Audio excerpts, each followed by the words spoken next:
I loved going to the theater. Number one, the popcorn. You got to have the popcorn. And I tell you what's really funny. There's nothing worse than going to a theater that has shitty popcorn. That ruins the whole experience. Yeah, totally. I became like an expert on which movie theaters to go to, on who had the best popcorn. That's a thing of beauty. Charles Barkley is so much more than one of the greatest players in NBA history. Sure, he's an 11-time All-Star, but he's also a 5-time Emmy winner. And now we can add to the list movie theater popcorn connoisseur. Barkley got his start in the NBA at 21 in 1984, the 5th pick of the draft by the Philadelphia 76ers. Barkley quickly became a star and developed a reputation for speaking his mind. His rough, almost combative playing style, along with his bad boy persona, made him one of the league's most popular players. In 1992, Philadelphia traded Barkley to the Phoenix Suns. In his first year there, he won the league's MVP and led the Suns to the NBA Finals. He won gold twice at the Olympics, first in 1992 as part of the Dream Team alongside Magic Johnson, Larry Bird, Scottie Pippen, and Michael Jordan. The Dream Team went undefeated. In 1996, Barkley appeared as himself in the granddaddy of all basketball movies, Space Jam. After retiring from the NBA in 2000, Barkley went into sports broadcasting. He's arguably better at that than he was at basketball. Just listen to him tell a story about his early days in the NBA, a story his longtime colleague Kenny Smith does not believe. We used to take a shower in our uniforms because we flew commercial my first few Wait, years. time out. There's no era where you did.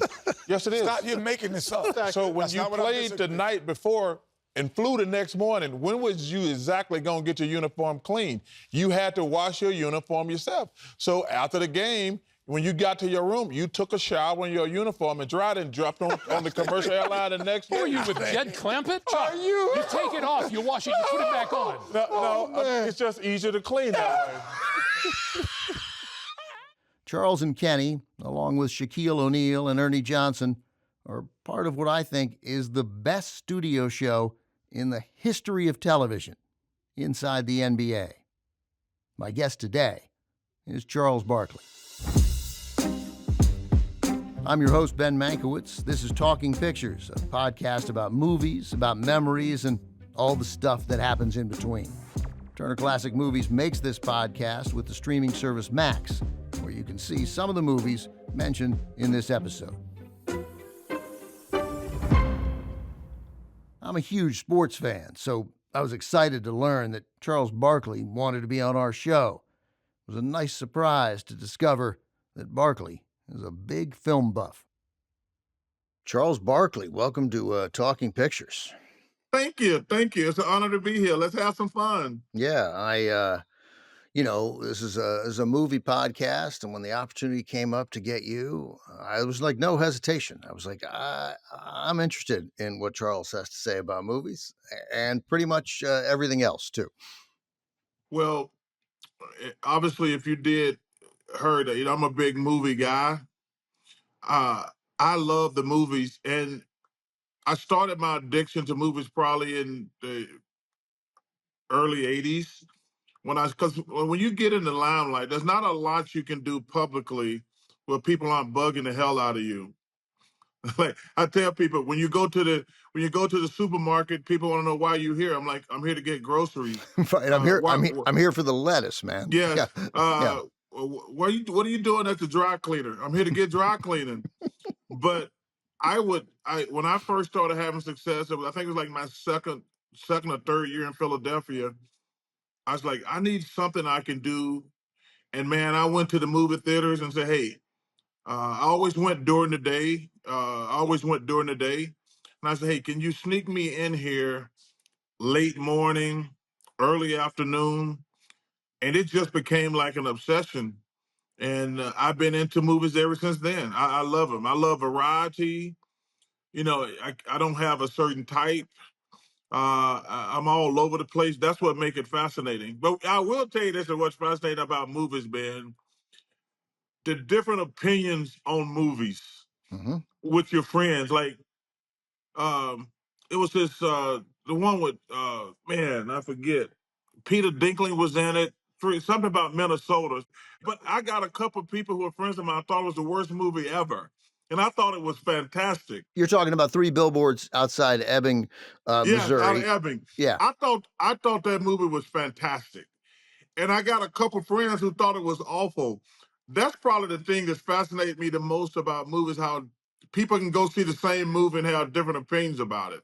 Yeah, that was the movie. Frances McDormand won her third Academy Award for Three Billboards, and I loved it too. And I was a movie critic then. I was a terrible movie critic, but I was a movie critic then. And so many of the people who I liked and work with, they were like, oh, this is it's trite, it's maudlin, it's predictable. Yeah. But I thought it was really good. I thought it was true. Sam Rockwell, he was great. Yes, Yeah. I thought Sam Rockwell was amazing. Obviously, Francis was terrific, but Sam Rockwell was incredible. Woody, he wasn't in the movie long, but I thought he was good. Peter Dinklage was fantastic in the movie. Yeah, John Hawkes was in that movie too. John Hawkes, another great Yes, underrated. Peter Dinklage. I mean, also we're mentioning people like Sam Rockwell, Frances McDormand, Peter Dinklage. I mean, even Woody Harrelson. Like they're always good. yes. So your movie interest didn't start like you don't have a story where you're like your mom or your grandmother took you to the movies at age 7 and you saw something and it changed your life. Like you were an adult when this started. Dude, I'm from a small town in Alabama, 2,000 people. We didn't have no damn movie theaters.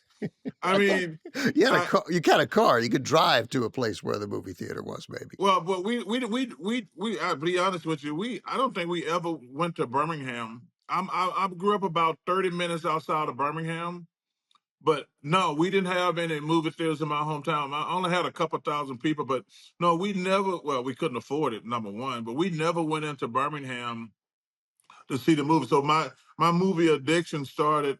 That's one cool thing. One cool thing about my life is I fly back from Phoenix to Atlanta every week.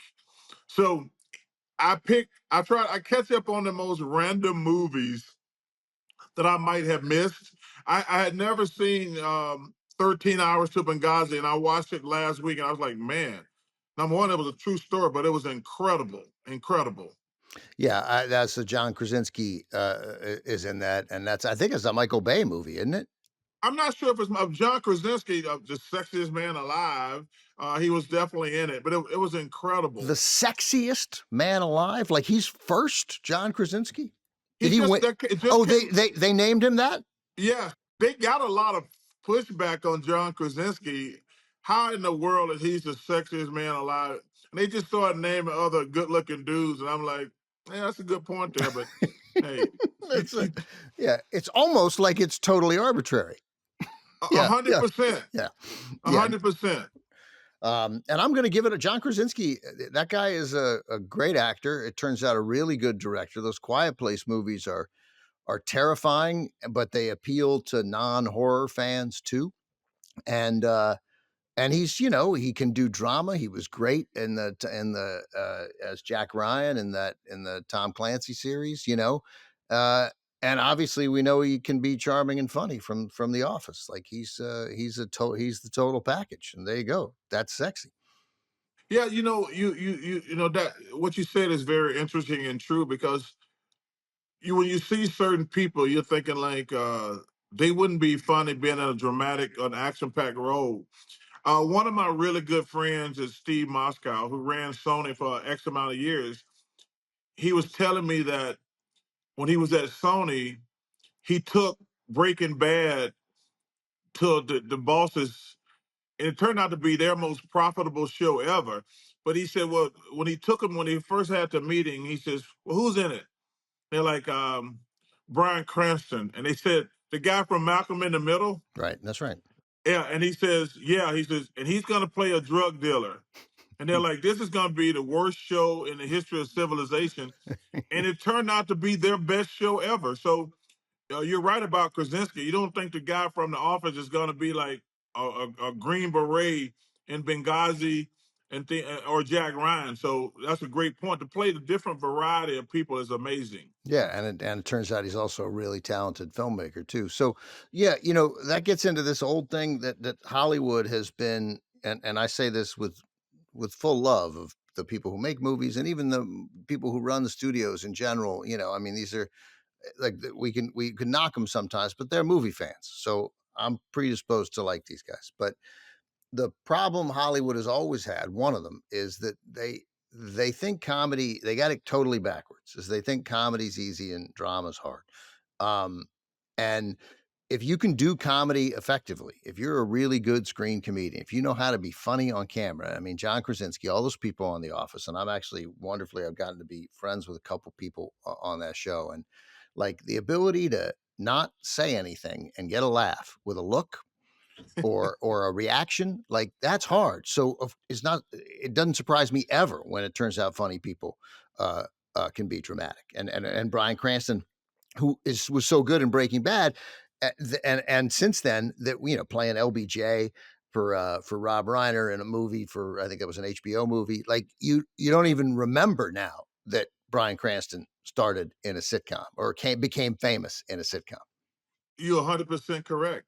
I mean, because like I wasn't the biggest Breaking Bad fan, but when Steve was telling me that story, he's like, I says, that's how you know when somebody's really talented, because you can get typecast.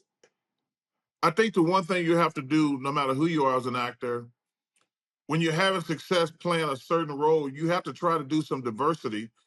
You have to do it because you can get typecast. I've had actor friends tell me like they think I'm this certain type of guy.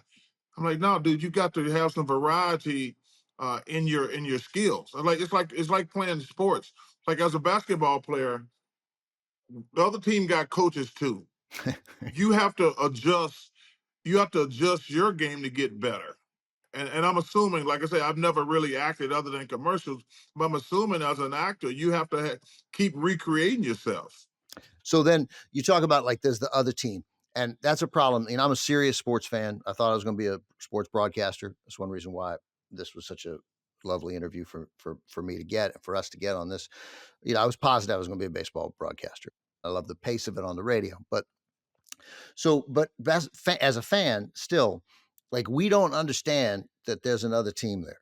Like, so whenever a guy doesn't get it on 4th and 1 and you're like, how can you not get the yard? I'm like, because they got 11 guys and they have fans too, right? And they're, like, because they're trying to stop you and they're all really good, right?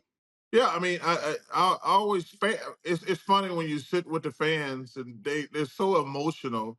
I'm like, those other guys got pro jerseys on also. That's right. They get a paycheck too. Yep. They Yeah. somewhere there's a fan of them happy now. Right. Yes. That's right. There's something, not just basketball. Obviously, I'm a big football fan. There's something, like, I give an example. My college, Saturday night, we beat Texas A&M in quadruple overtime, and it was the first 3 quarters of the game were total shit. I mean, it was brutal. We had a 21-0 lead. They scored 28 straight points, and we're down. And they go back and forth in the fourth quarter. Then they go 3 overtimes and 4 overtimes. And I was exhausted by the time the game was over. There's something happen in sports every day, every week that you're like, wow. I'm glad I saw that, or I wish I could have saw that in person.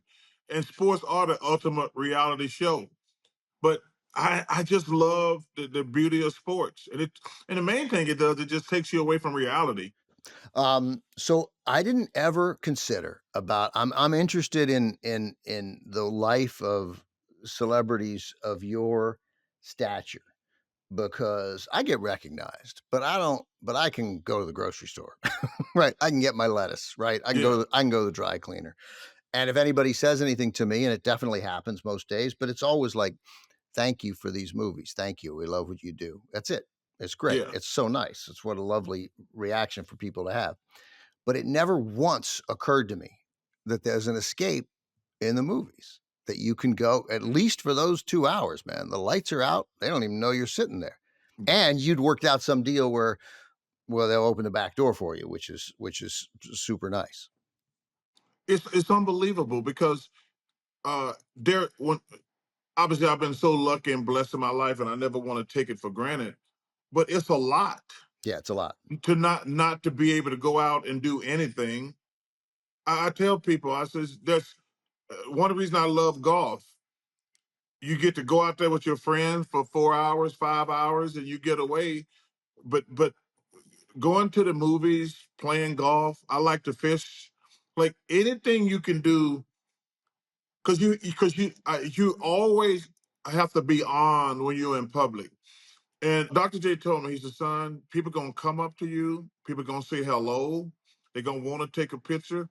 And I think we have an obligation to sign autographs and take pictures. I So I think mean, we do. and you feel like you got to take every one of them, right? You do. Yeah. Because, Ben, that's the only time more than likely that person ever gonna meet you. And I'm pretty sure, yeah, I don't think everybody likes me, but my reputation is I'm gonna sign every autograph and take every picture. I just think it's the right thing to do. They don't pay you all this money just to play basketball.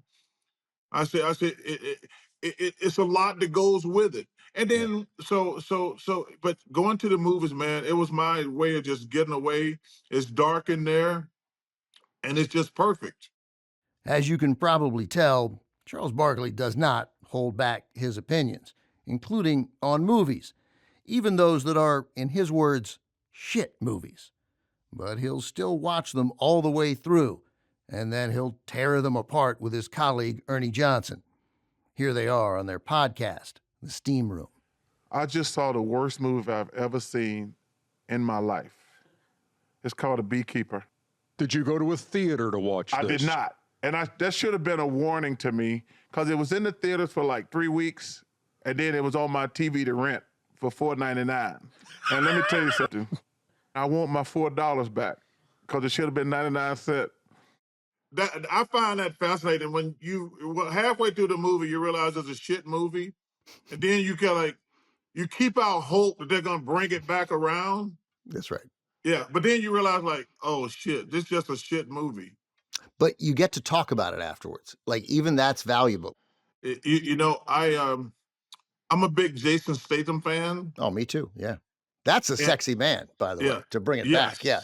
Just the way he carries himself is sexy. Yeah. So I went and saw The Beekeeper. Yeah. And I went back and told Ernie, I said, Ernie, you know how much I love Jason Statham. I just saw the worst damn movie, blah, blah, blah, blah, I blah. thought you were going to say you liked it. Yeah. The Beekeeper. It was awful. And Ernie says, Chuck, you're full of shit, blah, blah, blah, blah, blah. He says, you know what I did Friday night, Chuck? He says, I took the wife to see The Beekeeper.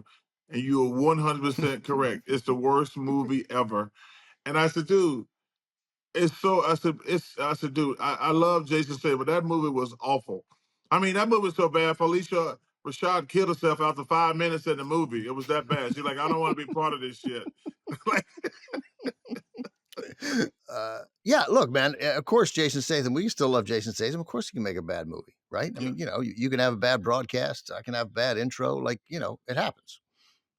You know what's interesting? In fact, let's not kid ourselves. It's harder to make a good movie than it is for you to get through a good inside the NBA. It's just, it's hard. Making a really good movie is hard. Yes, but I like to ask when we have actors on when they're promoting their movie or something, or we have actors on our podcast. Me and Ernie have a podcast. They always start laughing when I ask them this question. I says, "Hey, you ever been working on a movie and you knew it was going to be a shit movie?" They all just started laughing. They all have said 100%. They knew it was a shit movie when they were doing it. The actors, though, they have a tendency sometimes to think that, and then there's a zillion times when that's been proven wrong, right? I mean, Cary Grant frequently used to think his movies weren't good. He thought Arsenic and Old Lace was terrible, and they thought it was terrible after it came out, and, it's fantastic. Everybody, Jaws, like, they couldn't figure out what the hell was happening with Jaws. The shark doesn't work, right? They didn't know how Spielberg's, this really young director, how he's going to cut it, how he's going to put this together. So, they get it wrong too. It happened one night, all the stars involved in that, and it won, the 5 main Oscars. So sometimes they have no idea that what they're doing is actually something pretty magical. Yeah, it was interesting. I was reading an article with Russell Crowe about Gladiator 1, and he was saying the script was so shitty that they kind of just made it up as they went along. It turned into one of the great movie classics. But he was saying, when he said, I almost severed a finger off, and he had like 2 or 3 major injuries. But he says, it was a shit movie when we were making it, and we changed the entire script and made it up as we went along. And he was saying that one scene when he turns around to, uh, forget his name, my man, Chimon Hansu? no, the river, the Phoenix. Oh, Joaquin Joaquin Phoenix. Phoenix. Yeah. He said that line in the movie when he turns around and said, "I'm Maximus." He says he thought that was the worst thing ever, and he says, "I'm not doing that because that sounds like shit nobody would ever say it." And then he did it their way like 4 or 5 times. Then finally he went to Ridley and said, "Hey, let's try it your way again." And it turned out, he says, I was wrong. It turned into the best line of the movies. My name is Maximus Decimus Meridius, commander of the armies of the North, general of the Felix Legions, loyal servant to the true emperor, Marcus Aurelius, father to a murdered son, husband to a murdered wife, and I will have my vengeance in this life or the next. I was listening to Howard Stern, and Seth Rogen was on, and Howard asked him about reviews and whether he pays attention to bad reviews. And he goes, yeah, of course, I try not to, but we all do, of course. Well, you're not going to read about your own work? Of course you are, especially if it's like a serious critic. You're going to read what the New Yorker or the New York Times says.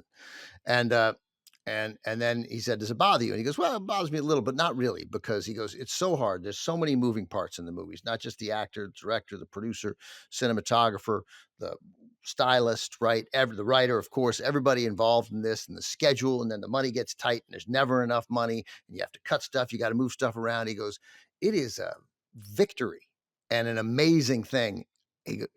Rogan said, I'm amazed when it turns out to be good. Like it's incredible that it ever works out at all. Listen, Ben, I know this is a totally different thing, but it's kind of like the way a basketball team works. Yeah. So when you start a season, and I've been on great teams and I've been on shit teams. So, but I know one thing about the good teams, everybody start moving together, because you have to understand something about sports. When you get 12 individuals, they all have 12 different goals.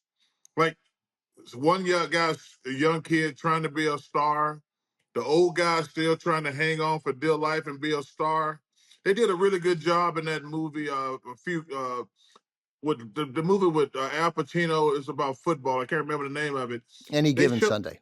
Yeah, they showed like all the different, like Dennis Quaid was trying to hang on for dear life. Jamie Foxx, a young stud, and one guy's trying to get his numbers because he gets incentives. That's actually the way a team works. And if all of y'all are not pulling together, you're gonna have a shit team no matter how much talent you got. So I agree with Seth. Like, man, it's hard to have a good team because you got 12 individuals with 12 different goals. And if Pat Riley has a phrase called voluntary cooperation. Interesting. And it's the way every team works. But everybody has different goals. So to piggyback on his point, man, when it comes together, it's a thing of beauty. But when it doesn't, it's a thing of shit. I mean, it really, it's brutal. And like I said, I played in the NBA for 16 years, and probably only 5 or 6 where everything came together and everybody just wanted to win. And it's a beautiful. He's right. It's a beautiful thing when it comes together. We're going to take a quick break. Coming up, Charles Barkley tells us the secret to hosting Saturday Night Live is not taking yourself too seriously. A lot of celebrities cannot make fun of themselves. I was like, dude, I play fucking basketball. We don't even have a real job. Let's just have some fun.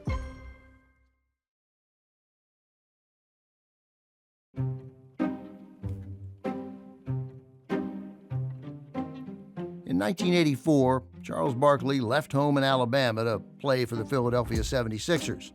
As we found out, during his free time, he would go see movies. Turns out, we share some favorites. All right, so I'm gonna go back to some of these movies. Do you remember some of these movies you saw in the 80s that like struck you? Like, so you were still in Philadelphia. What time? So you finished at Auburn 84, is that right? Yes. My first year in Philadelphia was 80, 84, 85. Um, so you're in Philly, like one of the great movie experiences of my life was in 1988, seeing Die Hard. Did you see Die Hard in Philly? Oh, I've seen all the diehards. Yeah. I think all those movies. That now the one they got out in the last couple of years, Live Free and Die. That's just an awful movie, but all the early diehards were all fabulous, Yeah. fabulous. Yeah. Well, seeing Die Hard was one of the great experiences of my life. The guy in front of me when the cop shoots Alexander Goodenough at the end of Die Hard when he comes out. Yes, And I mean, I saw it with a packed house and a bunch of my friends in DC where I grew up. And I mean, that theater exploded. but that's that. If you start talking about movies, man, some movies like they just uplift you. I mean, and some of them like you love to see the bad guy go down. Yeah, of course. Yeah. I mean, I mean, movies are all over the place. Like my cousin Vinny, and I'm like, it's one of my favorite movies. And I was like, I'm like, that is Alabama. That's where I'm from. Like that, those rednecks down there, they're like, that's Alabama. I like, so every time I see my cousin Vinny, I just sit there and watch it and just laugh my ass off because I'm like, yep, that's where I grew up. That's exactly where I grew up. You grew up in Leeds, Alabama, right? Yes. That's the 2,000 person town. So my cousin Vinny, also one of my favorite movies, and Marissa Tomei, she's so good in My Cousin Vinny. And so when movie people sometimes criticize her for winning the Best Supporting Actress Oscar that year, and they're not getting it, they don't get it how hard that performance is. She's a great A-level dramatic actor, but it turns out she can also be incredibly funny. Yeah, I 100% agree with you. I love the scene where he was talking about what kind of pants he gonna pick out, and she says, just think about this little deer, this little doe just sipping water out of the thing, and bam, gets shot. You think he gives a shit what kind of pants you got? I mean, I was like, I was like, that's hilarious. What about these pants I got on? You think they're okay? Imagine you're a deer. You're prancing along, you get thirsty, you spot a little brook, you put your little deer lips down to the cool, clear water. Bam! A fucking bullet rips off part of your head. Your brains are laying on the ground in little bloody pieces. Now I ask you, would you give a fuck what kind of pants the son of a bitch who shot you was wearing? Yeah, it's a great, that I was told by a UCLA professor that gets shown probably at other places, but UCLA Law School, because for courtroom procedure, that movie's super accurate, super great sense of how things work in a courtroom. Like What did you think of the movie Bronx Tale? Bronx Tale, that's you're gonna have to remind me. Bronx Tale is which Chaz Palminteri. That's what I thought it was. De Niro, Yeah, and those guys. I just wanted to make sure it was the Chaz Palminteri movie before. Yeah, I liked Bronx Tale. I think I only saw it the one time when it came out. I don't think I've seen it again since. Do you love Bronx Tale? I love Bronx Tale. I love Okay. the relationship between De Niro and his son, talking about like to me. It's a father-son movie if you actually listen, because I look for deeper meaning in the movies like that, and the way he talks about you're a working man, you're a sucker. I'm like, no, and he finally get it at the end. But like, I love the messages in that movie. I really did. I thought the acting was fantastic. That's Lilo or Lilo, I think Yeah, Lilo yeah, Brancato yep. Jr. So I had to remember. So Bronx Tale, by the way, directed by Robert De Niro too. So yeah, I don't think I've seen that since it came out. I think in the 90s. Wow. But I'll watch it again. I like learning stuff that and he went to prison. That kid, Yes. Lilo Brancato Jr. I think he's out now. He's out Yeah, now. yeah. Hey, you talk about that, man. I talk to a lot of young kids today about fame and all the shit that goes with being in the limelight. I said, man, it's a great life, but it ain't easy. Especially now. I've been so lucky and blessed in my life, but I would, even though they make a shitload a lot more money now, I'm not sure I would want to be in the cell phone, the social media generation that they have to deal with today. You I mean mean, you wouldn't want to be a player? You're glad you were a player when you were a player rather than yes, now. Yeah, yeah, but now everything you do is on social media. People are always filming you from a distance. Like it's a different animal than it was and I'm not trying to be the old get off my lawn guy. I just think celebrities have a lot more to deal with today. They have a lot more to deal with today than we did. I mean, can you imagine everything you do is on social media? I mean, everybody's got an opinion on you, good or bad. You talk about critics. Everybody's a critic in the world today. yeah. Like you had a very famous incident with a fan and a fight. Like somebody would have taped that if it had happened, and then it would have been worse, Yeah, right? it would. Because Yes. it would have changed the nature of it. I mean, I'm with you, and I'm always hesitant, like you are. We're pretty close to the same age. You're just a little older than I am, but like the old people of one generation or a couple generations ahead were always talking about how things were better in their day, and mostly they're full of shit, right? Yeah, yeah, and I Well, and but I and I'm very specific when I say that. I don't say it was better. I just say it was different. yeah, but in That's like this, it's like the NBA. I said, yo, we were really more physical and we were out there trying to hurt people. I said, I never say, I said, dude, I'm never say it's going better, but it was different. It's like yeah, when I watched the NFL, it's different. You can't touch anybody out there running now. Like in the old days, they were killing people out there. They take you to the sideline, put the smelling shit under your nose, and then throw you back out there. yeah, I said, that's it right. ain't better. Yeah, it ain't better. It's just different. Right, it's just different. That's right. Yeah. So I saw a couple of things, Charles, that really impressed me, and I want to get your thoughts on, you know, on. I'm never surprised, and the list is long when a singer of some sort, whether they're a rock singer, whether they're Frank Sinatra, whether they're a rap star, whether they're a country singer. I'm never surprised when people who do that for a living, from Ice Cube to Barbra Streisand, can turn out to be good actors because they're performers on stage. I'm a huge Bruce Springsteen fan, and I've seen him in a couple of things, and I'm convinced that if he'd wanted to be an actor, he could have been an actor. Mick Jagger, there's no question that guy could have been an actor. Ice Cube was an actor. Beyonce can act. Queen Latifah, right? These people can act, right? Yes. So I'm surprised that more athletes don't become good actors because you guys you're playing a game. It's not scripted, but you're performing. You know how to play to a crowd. No patience.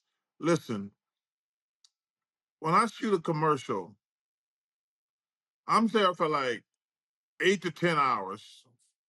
And I'm like, I can't imagine what it's like to shoot a movie.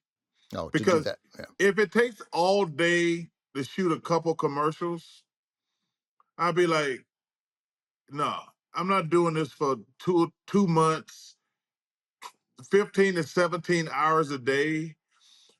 Most of my friends who I've talked to, and I've been in the business for 40 years, they're like, yeah, they were talking about doing this. I'm like, man, there's no way I can dedicate myself to that much time.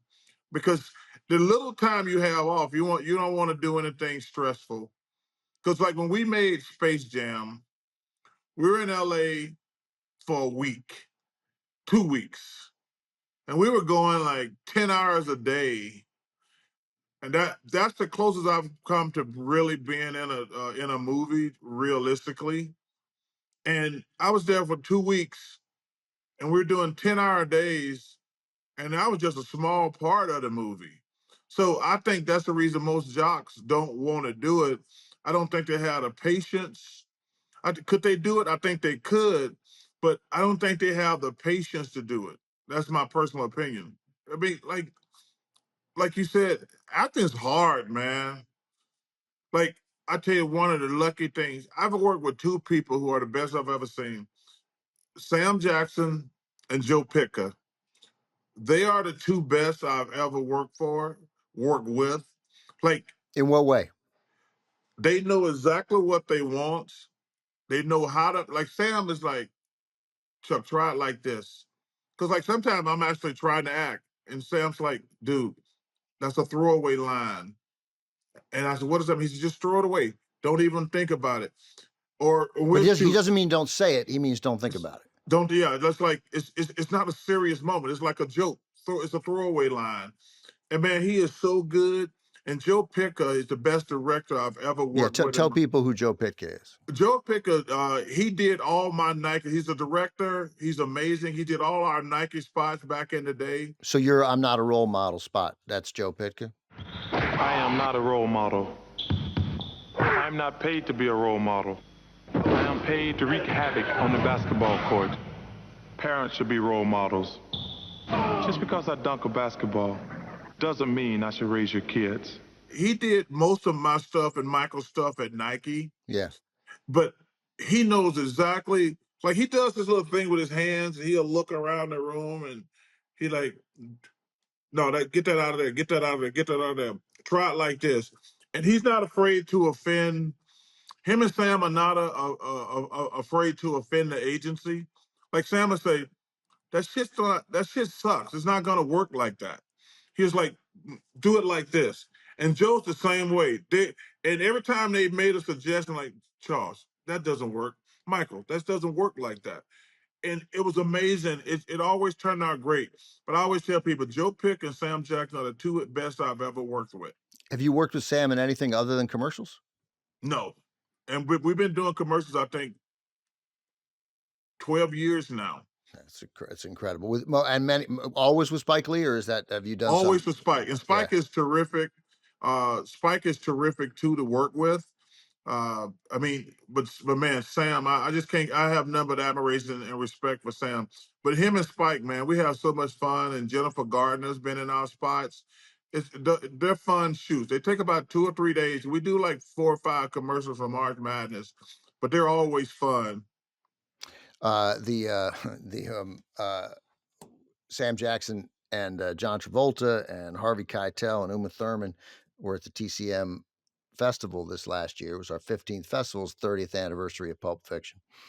And before we did the thing on stage, we're on the red carpet and we're interviewing them. It's just some spots that are going to air on TCM about how excited they are about being here and what it's like to, celebrate an old movie on Hollywood Boulevard, red carpet.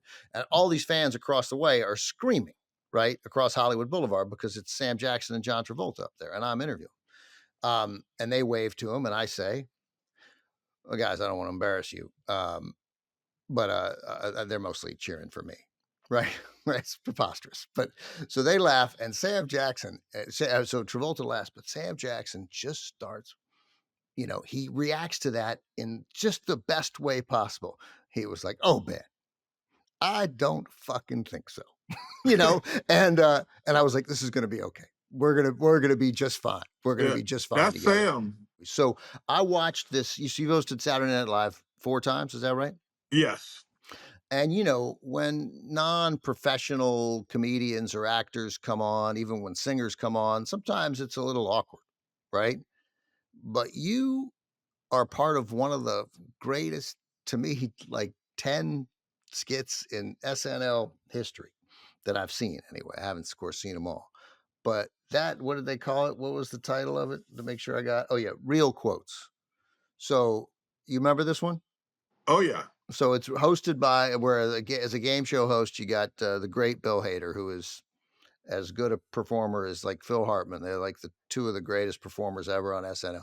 He's the host, and it's you against Kristen Wiig, and they say a movie line, and then you're supposed to finish the line. And I mean, your comic timing is just, it's a 10. It's perfect. Next up, from the 1975 film Jaws, upon seeing the shark for the first time, Roy Scheider utters the unforgettable line, "We're gonna need a bigger shark." No. See, they saw the shark. He was so big, they thought they were gonna need a bigger Shark bag. The one thing I'm good at on Saturday Night Live, I said, yeah, whatever y'all want me to try, let's do it. A lot of celebrities cannot make fun of themselves, Ben. Yep. I was like, dude, I play fucking basketball. I'm not a doctor. I'm not a nurse. I'm not somebody who's in the armed services. Like, I'm not a teacher. I'm not a fireman. I'm not a policeman. I played basketball. A lot of people start taking themselves too seriously and have success. I said, dude, we don't even have a real job. We get paid to play stupid basketball. Shut the hell up and enjoy the life you've been blessed to have. And so when I went to Saturday Night Live, even going back to the first time, I said, dude, I'm a basketball player. Let's just have some fun. I don't take myself that serious. I'm not a teacher or a fireman. And from that point on, they were like, listen, let's just have some fun. And I've been so fun, had so much fun hosting. Now it's a nightmare to host it. Like, you're terrified. I talked to JJ Watt. He called me for some advice when he was hosting. I said, JJ Watt, to people who don't know, you've seen his yeah, a great commercials, but football player, now that's doing right. a great job doing broadcasting. I said, the only thing's uncomfortable is like when they say you have 2 minutes and they snatch your clothes off and you're standing there butt ass naked, uh, and they're velcroing your clothes on. They said they'll count down like 10, 9, and they push you out there and you have to be ready to go. I said, that's the only time I said, you're nervous, you're gonna be nervous, you're gonna screw up sometime. But I said the only time it's really uncomfortable when they snatch you off stage and you got 4 ladies all snatching your Velcro shirts off and pants off, and they putting them back on, and they're like 10, 9, 8, 7, 6, get back out there. Last one of those I want to mention. But by the way, that skit, that real quote, that's so perfect. I mean, Kristen Wiig's great in it too. But you crush it, you nail it. I mean, Thank you. that shows me that, like, yeah, you ever decide to make a comedy, a real go at a movie comedy or a show, you could do it. You'd be great at it. Modern Family, which I've watched 9 times because of my daughter, and she loves it. But I mean, that scene with you and DeAndre Jordan and Ty Burrell, and just there's a moment where DeAndre Jordan says to you, because going to therapy did nothing for you. And you go, first of all, stop transferring. Hey, So, let me, yeah. that was on my bucket list. When they asked me to be on Modern Family, that was on my bucket list because that's one of the greatest shows of all time. It is, no question. Yeah. And I loved it. And when I was like, of course I'll do Modern Family. And then to spend the day with those people and everybody, Ed O'Neill was awesome. Ty was great. Julie Bowen. I mean, just to spend time with all the cast. Sofia Vergara, for them to treat me so well, it meant a lot to me because I'm a big fan of the show, huge fan of that show. Yeah, it's a great scene. Ty Burrell is enormously talented. They're all really talented, but he's in that scene with you, and he's just it's so good. And you guys end up, I mean, you make fun of your gambling problem. The bet goes from like 5 fake dollars to 20 fake dollars to 50 real dollars to $5,000, and then you and DeAndre Jordan are betting your Olympic gold medals. It's like it's pretty great. How about I coach that team, you coach this team? $10 Dolphin dollars, you and Phil are going down. 10? You can't even get a phone flipper with that. Let's make it 50. DJ, please. How about 50 real ones? Okay, make it 5 grand. Phil, come on, man, focus. We just bet our Olympic gold medals. Why? No one's making you do this! We're taking another quick break. When we return, we'll have our Super 8, where Charles talks about the movie that makes him cry, even though he's super tough and would never cry during a movie.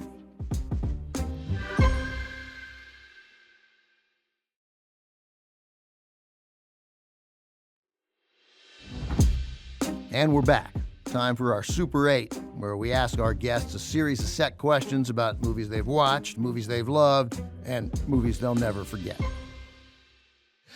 Okay, so Super 8. Okay, so here we go. 8 questions. We give them to everybody. Sure. We giving them to Bill Murray. By the way, I didn't realize this season on the Talking Pictures we would have 2 stars from Space Jam. What was your most memorable movie watching experience? I would have to say Denzel Washington and Malcolm X, because I was fascinated by the story, and to see him transform himself into Malcolm X, that was incredible. Did you see it in a theater? Yes. By yourself during the day? Or? Oh, yeah, for sure. Wow. By yourself during the day in Philly, right? You're still in Philly then, or were you in Phoenix by then? I can't remember. Yeah. But you did the movie thing in Phoenix too. Like you were Oh, still. I love the movies. I don't. I love going to the theater. I do. It's number one, the popcorn. Yeah, You totally. got to have the popcorn. And I tell you what's really funny. There's nothing worse than going to a theater that has shitty popcorn. That ruins the whole experience. Yeah, totally. I became like an expert on which movie theaters to go to, on who had the best popcorn. That's a thing of beauty. What do you put on your popcorn? Anything, or just take it as is? No, not their butter, but the little Parmesan things that you buy in the store. Yeah. Oh, all right. Yeah. That's good stuff. All right. Any? Do you do any candy or no? No candy. No candy. What movie did you love in high school? I don't remember high school movies. You got to give me a list of some movies that were popular. Is that Karate Kid? Yeah, you could have done Karate. Karate Kid, the first Karate. When did you graduate? You graduated in 81 high school. 81. No Karate Kid yet in 81. 81. Like Stripes came out in 81. What about Taps? Taps was 81. Taps was amazing. And listen, some of the great actors, they were so young back then. You know, most people don't realize the crazy dude in that movie was Tom Cruise. Yeah, Tom Cruise and Sean Penn's in that movie and Timothy Hutton. Yeah. Yes. Taps is good. Taps is good. But again, so you didn't when you were growing up, you didn't in the 70s, you don't see Taxi Driver, none of those movies or. No, not till later. Did you watch movies? Did you watch movie on TV movies on TV? Oh yeah. But you did. So you but I didn't, like I say, man, we never went to Birmingham to the movie theater back then. So did you not see Star Wars until what? Until like it's Star Wars was much later. I've seen, they got 100 of them now. But I thought Star Wars were one of the most amazing. The first time you see Star Wars, it's one of the most amazing things. You know, a lot of these kids, so what's really weird about movies, like all that stuff now is just like you see every day. But when Star Wars first came out, it was the most incredible thing you had ever seen. And it stayed that way for a fairly long time too, to people. Yes. Because you didn't see it, because you couldn't have seen it then, and you didn't see it when you were 14. You saw it probably when you were in college or something. Yes, much later. But when you see it for the first time, it's amazing. What movie would you show to a date or somebody you were interested in? Wow, that's a great question. I thought probably the most underrated movies of all time was Guess Who's Coming to Dinner. I thought that movie, it's so amazing, and the acting was great, obviously, but the way Sidney Poitier and his dad talked to each other, I thought was profound. Was Sidney Poitier not talking to Spencer Tracy, but talking to his dad? Yes. Because that family's in the movie too. Yes. Yeah. And he talked about you supposed to not date the white chick. He like, no. I don't want to live like you people live. I want you, I thought that was so profound. You can't tell me when or where I'm out of line or try to get me to live my life according to your rules. You don't even know what I am, Dad. You don't know who I am. You don't know how I feel, what I think. You and your whole lousy generation believes the way it was for you is the way it's got to be. And not until your whole generation has lain down and died will the dead weight of you be off our backs. You understand? You've got to get off my back. And Spencer Tracy, his wife, who played his wife? Katharine Hepburn. Katharine Hepburn, she was fantastic in that movie. And the priest was great too. But I thought Katharine Hepburn and Sidney Poitier were the two most important people in that movie. Yeah. By the way, Roy Glenn Sr. played Sidney Poitier's dad, and Bea Richards, a great actress, played his mom. Okay, so now here's this. This is good. So imagine you're a criminal, and there's a vast warehouse, a giant warehouse where every movie prop from every movie ever made is stored in this warehouse. You break in, you steal one thing. What do you take? What do you take home? I think you take the saber from Star Wars. Take a lightsaber, sure. I think you take the saber from, or James Earl Jones' outfit as Darth Vader. You take the Darth Vader outfit, right? Totally. Yeah, I think you might take that. But the lightsaber is world renowned. Yeah. Every person in the world, everybody in the world knows that saber situation. Yes. Yeah, dangerous thing to have around the house. Did your mom have a favorite movie? Your mom or I know you grew up, your mom and grandmother super important to you. Did either of them have? It was either, we had to watch the 10 Commandments every Easter and Ben-Hur. Oh, so those were the two movies for my mother. We had to watch the 10 Commandments every Easter, but when Ben-Hur, my grandma loved Ben-Hur. Did you ever get to meet Charlton Heston? No. No. I did not. Because Charlton Heston, of course, in both those movies, 10 Commandments and yes, and Ben-Hur. So was church every Sunday for you guys? Oh, every Sunday. Yeah. Every Sunday. And, yeah. Was Sidney Poitier a hero in your house growing up? He's I'm not sure for my mother and grandmother, but he's a hero to me because going back to the heat of the night, Guess Who's Coming to Dinner and the heat of the night are two of my all-time favorite movies, period.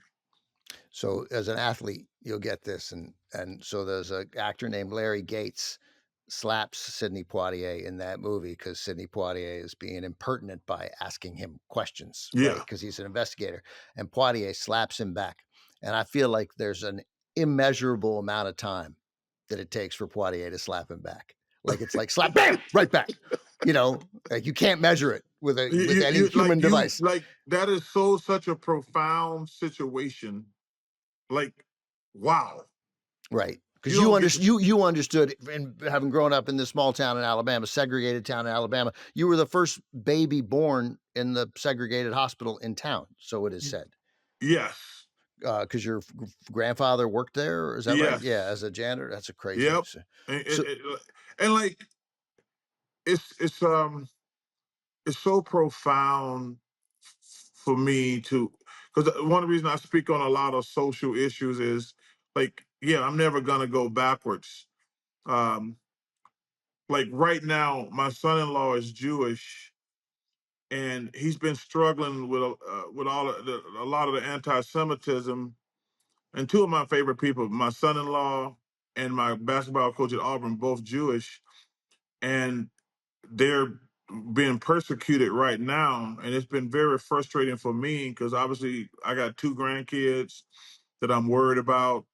And Bruce has been Bruce Pearl's the head coach at Auburn, and he's been very outspoken. And I told him, I said, man, I got y'all back. I said, but it's not gonna end, unfortunately. And so I really try to always stand up for people because I hope people would stand up for me. That's the main reason. Is there a movie that makes you cry without fail? Do you cry? Can you cry in a movie? That's very difficult for me because I have to act like I'm not crying. Why do you have to? Why do you have to act like you're not crying? Well, because I'm a big old strong dude, and you don't want to have it's a movie. I mean, everybody. I'm trying to think. Everybody cried on Brian's song when Gail Sayers died. I'm trying to think. When James Caan died. When James Caan died. Yeah. Like everybody cried. I'm trying to think of some more where you cried because there's actually plenty of them when you cry. You can suck all the crap you want to. I'm trying to think. I've cried plenty of times. I mean, I got emotional and shed a tear, but I tried not to. You don't want to be crying in the theater because it's just a movie. Did you cry like at Field of? Did you cry like Field of Dreams? Anything like that? Any father? Kevin Costner and James Earl Jones. Yeah. Not really. Sixth Sense. I cried when, which is one of the great movies. And shout out to Bruce, my man. I love you. I met Bruce at a bunch of boxing matches back in the 80s, 90s. Wish you nothing but the best, man. Thank you for all the great memories and live well. Yeah, we've talked a lot about you. You brought up a lot of Bruce Willis movies. Like, you like Bruce Willis. So do I. I do. Like you go back, I mean, you look at all the Die Hard movies, Pulp Fiction, which we talked about. Sixth Sense, Clint Eastwood. I think Clint Eastwood has arguably had the greatest career between starting out as a young actor, all the Dirty Harry movies, obviously Rawhide back in the day, and then becoming a great director. I mean, this dude has probably had one of the, if not the greatest, he's in the conversation, to have a career spanning that long with the variety of characters he's played. I mean, Clint Eastwood he's right up there at the top, because not many guys have went on to be great directors like him. No, not who had like such totally different careers. I mean, as both a A-list actor and then an A-list director. Counting the whole in show business, 20th century, 21st century show business, you could argue he's had as big an impact as anybody. All right, movie that makes you laugh without fail. My Cousin Vinny. Oh, great! I love that answer. Good. That without fail. Yeah, it's funny. It stays funny. It's still funny. Yes. I believe you and Lisa played a game of pool for $200, which she won. I'm here to collect. How about if I just kick your ass? Oh, a counter offer. Let me see. This is a tough decision you give me here. Get my ass kicked to collect $200. Nah, I think I'll just go with the 200. Charles, I can't tell you how much I enjoyed this. Thank you. And hopefully our paths will cross soon in Atlanta. We met one time in Atlanta. Listen, man, it's an honor. Continual success. Hey, I love shooting shit about movies, man. It's pretty special. And I want to thank you for having me, and continued success. Yeah, you too. And you and Shaq and Ernie and Kenny are on the best studio show in television, not in sports television. It's the best show, and every studio show should watch that and try and figure out what it is that makes that work, because it's great. Thank you, brother. I appreciate it. Whether you care about basketball or not. Charles Barkley, thanks very much. Thank you. Can't believe it's been 30 years since A Bronx Tale came out. That's a movie I'm eager to revisit, thanks to Charles. And now that there's a sequel to Gladiator with Denzel Washington and Pedro Pascal, I should probably rewatch the original. But the first thing I'm going to do is put on My Cousin Vinny again, because I am always drawn to any movie where two Utes are accused of murder. That's our show. Thanks for listening. You can find many of the movies we talked about on the streaming service Max. We made a list for you. It's in our show notes. James Kim produces and edits Talking Pictures. The show is booked by Noea Murphy, Susan Bisak, and Missy Burns-Halpern. Glenn Matullo mixes each episode. Production support from Phil Richards, Yaakov Friedman, Liz Winter, Nicole Hill, and Cameron Kell. Angela Carone is our executive producer.